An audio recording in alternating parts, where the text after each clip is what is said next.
बिस्मिल्लाहिर्रहमानिर्रहीम। अस्सलाम वालेकुम स्टूडेंट्स, मैं हूं हसान फरीद, आपका फिजिक्स टीचर।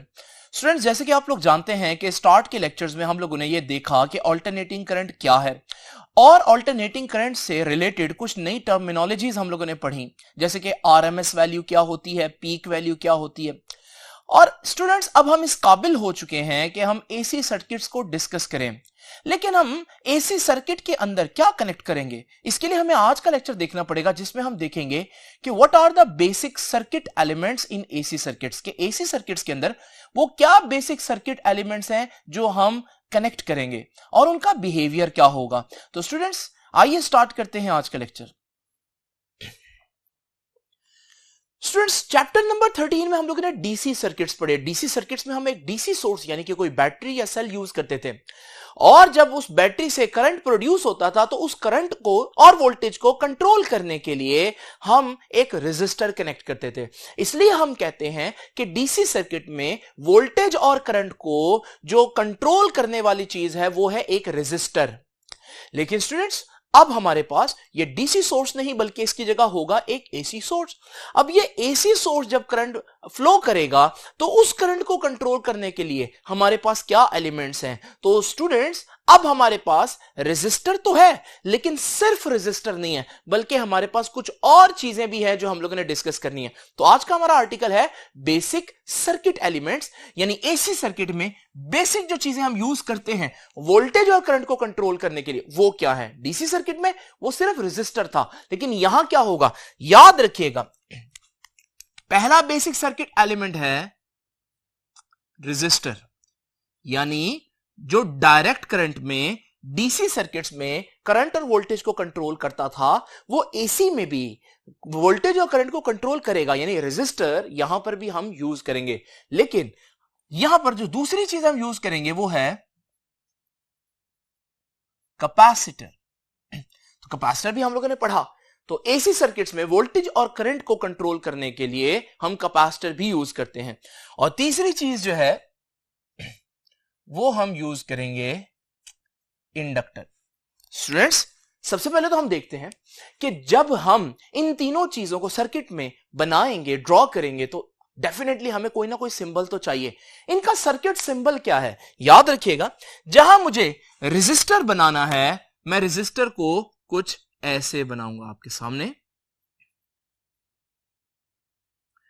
तो अगर मेरे पास एक एसी सोर्स के साथ ये सिंबल अटैच है तो मैं समझ जाऊंगा कि ये हमारे पास एक रेजिस्टर है। और स्टूडेंट्स, कैपेसिटर के केस में जो हमारा सिंबल है, सर्किट सिंबल, वो कुछ ऐसे होगा। तो अगर मेरे एसी सर्किट्स के अंदर ये डिवाइस आपको लगी दिखाई दे तो आप समझ जाइएगा कि ये एक कैपेसिटर है जो हम लोगों ने यहां पर कनेक्ट किया। इसी तरह से स्टूडेंट्स, अगर सर्किट के अंदर इस तरह की डिवाइस आपको नजर आए तो एसी सोर्स के साथ अगर ये चीज लगी दिखाई दे तो आप समझ जाएगा कि ये इंडक्टर है। स्टूडेंट्स, याद रखिएगा, रेजिस्टर के केस में क्योंकि इसकी कुछ रेजिस्टेंस होगी तो इसके साथ आर लिखा आएगा। कैपेसिटर की क्योंकि कुछ कैपेसिटेंस होगी तो इसके साथ सी लिखा हुआ नजर आएगा। इंडक्टर की क्योंकि सेल्फ इंडक्टेंस होगी तो इसके साथ आपको एल लिखा हुआ दिखाई देगा। स्टूडेंट्स, अगर आप मेरे से पूछें इनमें बेसिक फर्क क्या है तो मैं आपको कई फर्क बता सकता हूं, लेकिन बेसिक फर्क जो आपको पता होना चाहिए वो क्या है स्टूडेंट्स, वो ये है कि रेजिस्टर की बात अगर मैं करूं ना तो रेजिस्टर करता क्या है। याद रखिएगा, रेजिस्टर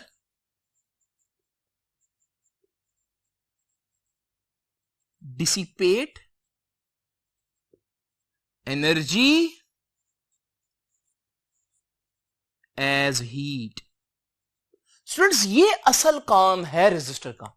रेजिस्टर क्या करता है, एनर्जी डिसिपेट करता है, एनर्जी जाया करता है, खर्च करता है। मिसाल के तौर पर जब आप एक बल्ब जो है वो एसी सोर्स के साथ कनेक्ट करें तो आप देखेंगे ये जो बल्ब है ये काफी गर्म हो जाता है। इसका मतलब इस बल्ब के अंदर जो फिलामेंट है वो एज ए रेजिस्टर काम कर रहा है, यानी वो एनर्जी को एज ए हीट डिसिपेट कर रहा है, खर्च कर रहा है। तो स्टूडेंट्स, इसका मतलब रेजिस्टर एनर्जी को खर्च करने वाली चीज है। लेकिन जरा तवज्जो से देखिए, कैपेसिटर इंडक्टर में खास बात क्या है, ये एनर्जी डिसिपेट नहीं करते, बल्कि कैपेसिटर स्टोर्स एनर्जी। ये मेजर फर्क है। ये डिसिपेट करता है, जाया करता है, खर्च करता है। कैपेसिटर क्या कर रहा है? स्टोर कर रहा है एनर्जी। और इंडक्टर भी क्या करता है? इंडक्टर का भी यही काम है। तो इंडक्टर स्टोर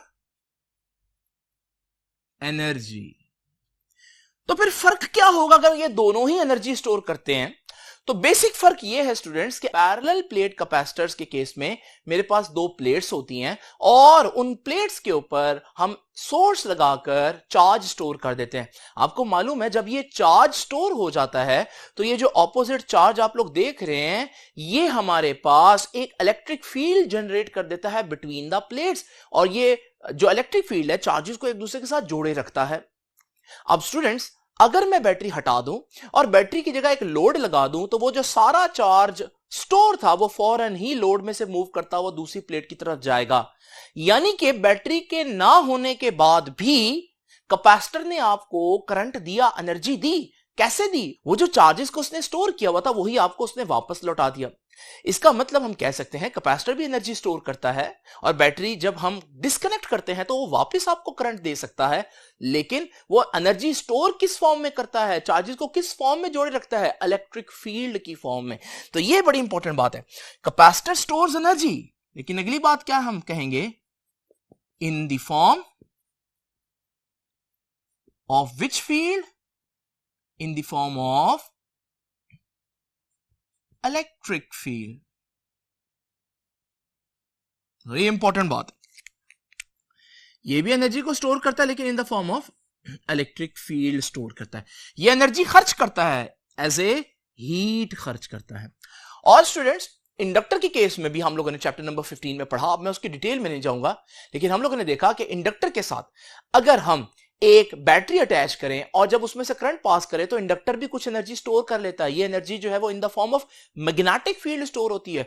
यहां पर भी अगर आप थोड़ी देर के लिए बैटरी को डिस्कनेक्ट करें तो आप देखेंगे बैटरी के डिस्कनेक्ट होने के बाद भी चार्जेस थोड़ी देर के लिए फ्लो करेंगे। यानी कि ये भी आपको थोड़ी देर के लिए उसी तरह से करंट दे सकता है जिस तरह से कैपेसिटर दे रहा था। लेकिन इसने चार्जेस को जो होल्ड रखा वो इलेक्ट्रिक फील्ड की फॉर्म में नहीं बल्कि मैग्नेटिक फील्ड की फॉर्म में रखा। मैं इसकी थ्योरी में नहीं जाऊंगा। अगर आप जानना चाहते हैं चैप्टर नंबर 15 में आप सेल्फ इंडक्टेंस के आर्टिकल को बड़े ध्यान से सुनिएगा। तो स्टूडेंट्स याद रखिएगा, इसमें भी आप लोग जान जाएंगे कि इंडक्टर भी एनर्जी स्टोर करता है बट कैसे? In the form of magnetic field. Energy store तो करता है लेकिन मैग्नेटिक फील्ड की फॉर्म में। तो ये तीन बातें इनमें मेजर फर्क करती हैं। यानी कि मैं कह सकता हूं कि इन तीनों को मैं दो कैटेगरीज में डिवाइड कर सकता हूं। नंबर 1 एनर्जी को जाया करने वाली चीजें रेजिस्टर्स, एनर्जी को स्टोर करने वाली चीजें कैपेसिटर और इंडक्टर। और फिर फर्दर इनको डिवाइड कर सकता हूं कि एक एनर्जी स्टोर करती है इलेक्ट्रिक फील्ड की फॉर्म में, एक एनर्जी स्टोर करता है मैग्नेटिक फील्ड की फॉर्म में। तो स्टूडेंट्स ये तो हो गया इनका तारुफ। अब जरा देखते हैं इनके कुछ और इंपॉर्टेंट कैरेक्टरिस्टिक्स। रेजिस्टर का काम क्या होगा? जैसे कि मैंने बताया कि ये एनर्जी डिसिपेट करता है, तो हम यहां से इसका यूं काम भी बता सकते हैं। पहले मैं ये पॉइंट्स बनाता जाऊं ताकि आपको कंपैरिजन में आसानी हो। तो स्टूडेंट्स रेजिस्टर का क्या काम है? रेजिस्टर बेसिकली करंट को अपोज करता है, रेजिस्टेंस देता है करंट के फ्लो को। तो ये हमारे पास रेजिस्टर का बेसिक काम है। तो हम कह सकते हैं कि रेजिस्टर क्या करता है जी? एक्चुअली में अपोजेज करंट। अब ये जो इसका काम है ना करंट को अपोज करना, इसकी जो एबिलिटी है अपोज करने की उसे हम कहते हैं ये इसकी रेजिस्टेंस है। ठीक है जी। तो व्हाट इज रेजिस्टेंस? इसकी एबिलिटी क्या है? एनर्जी डिसिपेट करना, करंट को रोकना, अपोज करना। तो हम कह सकते हैं ability oppose current is called resistance। तो रेजिस्टर की एक एबिलिटी है करंट को अपोज करने की, उसे हम कहते हैं रेजिस्टेंस। यानी जो उसका काम है वो काम कितना अच्छा कर सकता है ये हमें बताएगा उसकी रेजिस्टेंस। जितनी उसकी रेजिस्टेंस ज्यादा होगी इसका मतलब वो उतना करंट को अपोज करेगा, उतना ज्यादा एनर्जी डिसिपेट करेगा। इसका काम क्या है? एनर्जी स्टोर करना। ये कितनी एनर्जी स्टोर कर सकता होगा? तो कोई क्वांटिटी तो हमें ये भी बताएगी ना।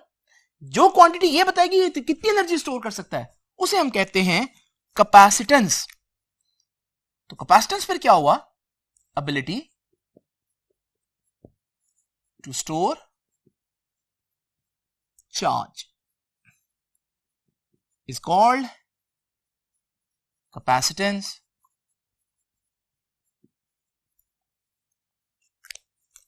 इसे हम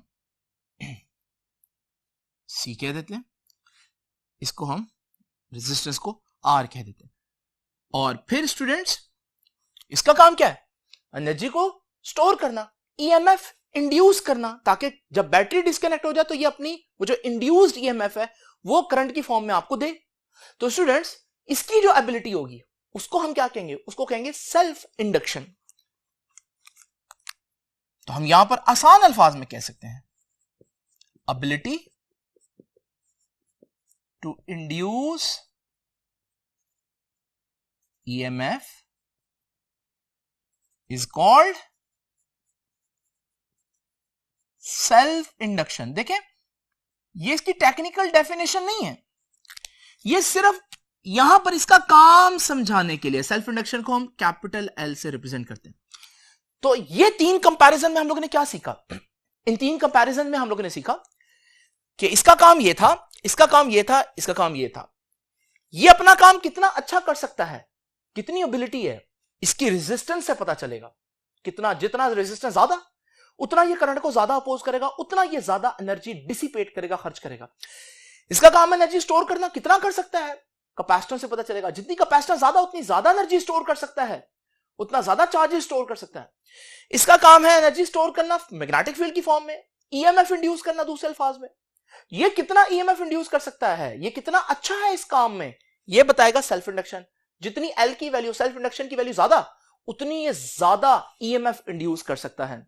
तो स्टूडेंट्स ये थोड़ा सा हमें आइडिया हो गया कि रेजिस्टेंस, कैपेसिटेंस और इंडक्टेंस जो है वो क्या किरदार अदा करती है।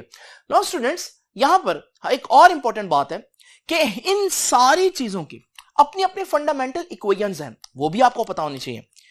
क्योंकि जब हम रेजिस्टर लगाते हैं तो ओहम्स लॉ फंडामेंटल चीज है। तो रेजिस्टर के केस में याद रखिएगा सबसे बेसिक इक्वेशन क्या है? V is equal to IR। यह है बेसिक इक्वेशन जब हमारे पास रेजिस्टर होगा। तब जब कैपेसिटर यूज होगा तो सबसे सिंपल, सबसे बेसिक इक्वेशन होगी Q is equal to CV, और यह भी आप लोगों ने पढ़ी है।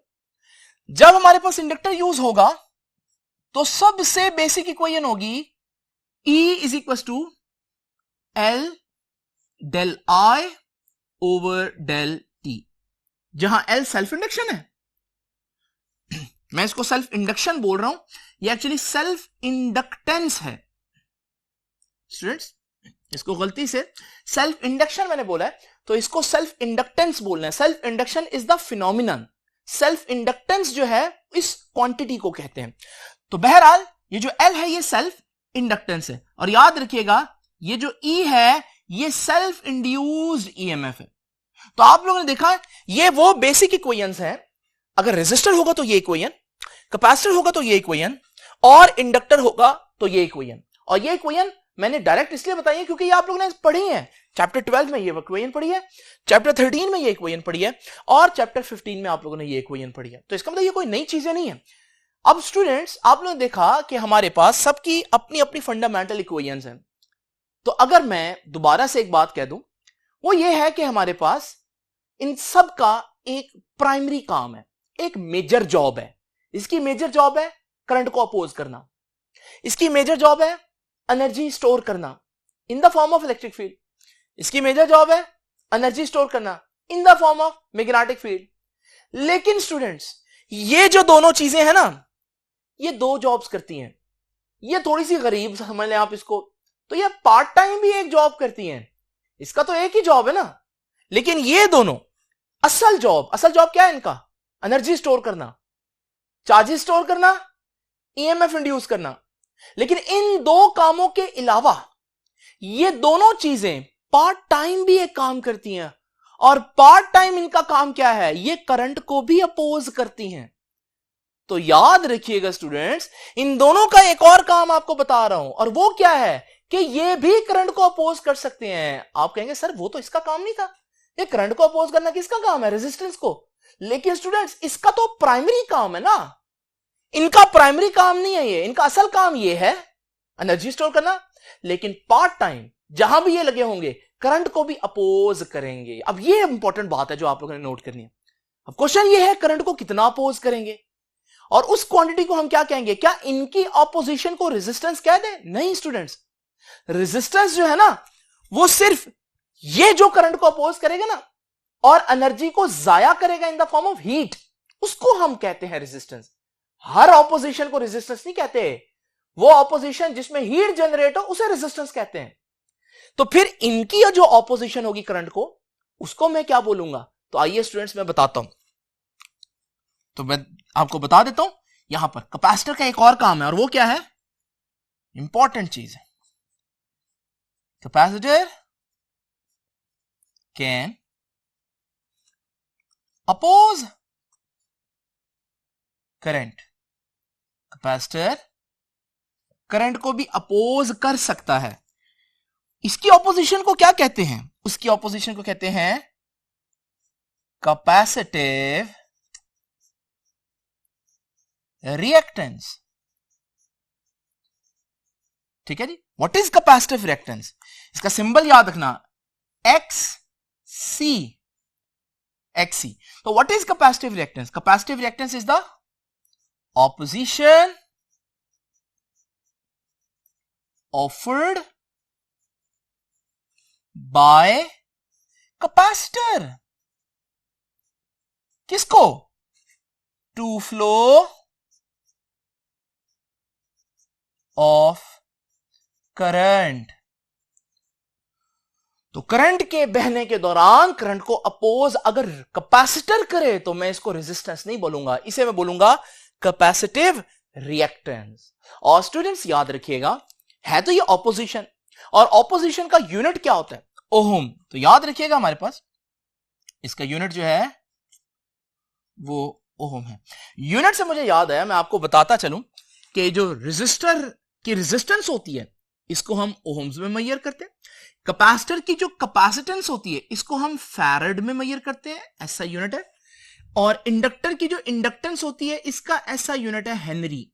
ये भी चीजें पढ़ी हम लोगों ने, सिर्फ मैं आपको रिवाइज कर रहा हूं कुछ इस तरह से, ताकि ये जो चैप्टर 16 में आ गया हम लोगों ने पढ़ना है वो आपको प्रॉब्लम ना करे वहां पर।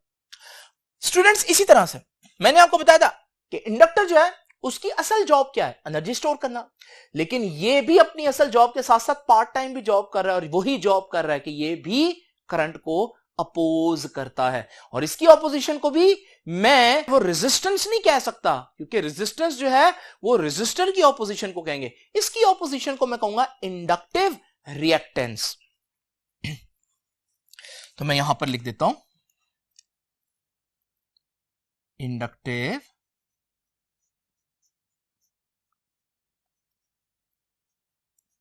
रिएक्टेंस। अब इंडक्टिव रिएक्टेंस को कैसे डिफाइन करेंगे? सिंपल वही डेफिनेशन है, ऑपोजिशन ऑफर्ड बाय इंडक्टर, किसको? To flow of current. तो स्टूडेंट्स इंडक्टिव रिएक्टेंस का सिंबल क्या होगा? X, और साथ छोटा सा L आ जाएगा, जिसका मतलब है कि इंडक्टर की बात चल रही है। तो स्टूडेंट्स आप लोगों ने देखा कि ये कैपेसिटिव रिएक्टर, इंडक्टिव रिएक्टेंस, ये भी दो ऑपोजिशन है। यानी कि अगर मेरे से कोई पूछे कि करंट को कितनी मुखालफत का, कितनी ऑपोजिशन का सामना करना पड़ेगा, तो मैं कहूंगा दो किस्म की ऑपोजिशन का।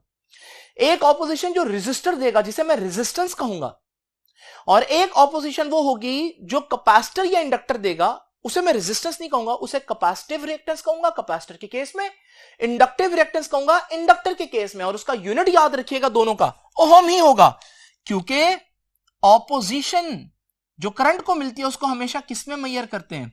ओहम्स में मेजर करते हैं। स्टूडेंट्स आखिरी बात अब बताऊंगा आपको, और वो आखिरी बात क्या है? देखिए ओहम्स लॉ पढ़ा हम लोगों ने। ओहम्स लॉ में हम लोगों ने पढ़ा कि V is equal to I R, R is equal to V over I. अच्छा आप इसको पढ़ते हैं R is equal to V over I. Actually में इसको पढ़ना यूं चाहिए, R क्या है? Opposition for the flow of current. V क्या है? Potential difference. I क्या है? करंट। असल में इसको यूं पढ़ें कि ऑपोजिशन निकालनी हो कि करंट को कितना अपोज किया जा रहा है, तो उसका आसान तरीका क्या है? पोटेंशियल डिफरेंस को करंट से डिवाइड कर दो। तो अगर मैं ये ऑपोजिशन, ये भी तो ऑपोजिशन ही है ना, अगर ये मैं फाइंड आउट करना चाहता हूं तो मैं यही तरीका क्यों ना यहां पर लगाऊं।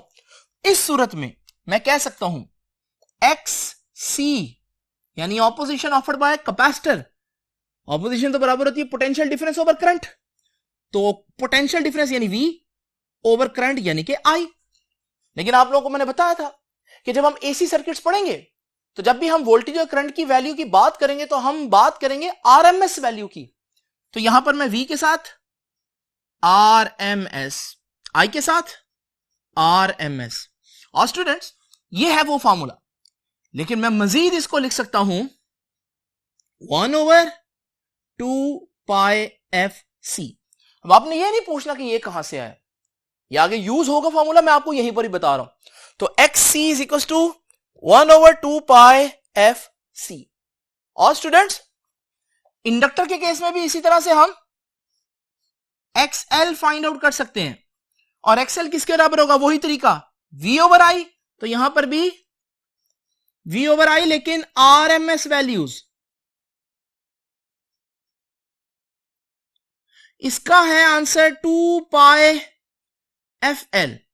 तो बस ये फॉर्मूले आपको याद होने चाहिए। स्टूडेंट्स ये हमारा आज का आर्टिकल है।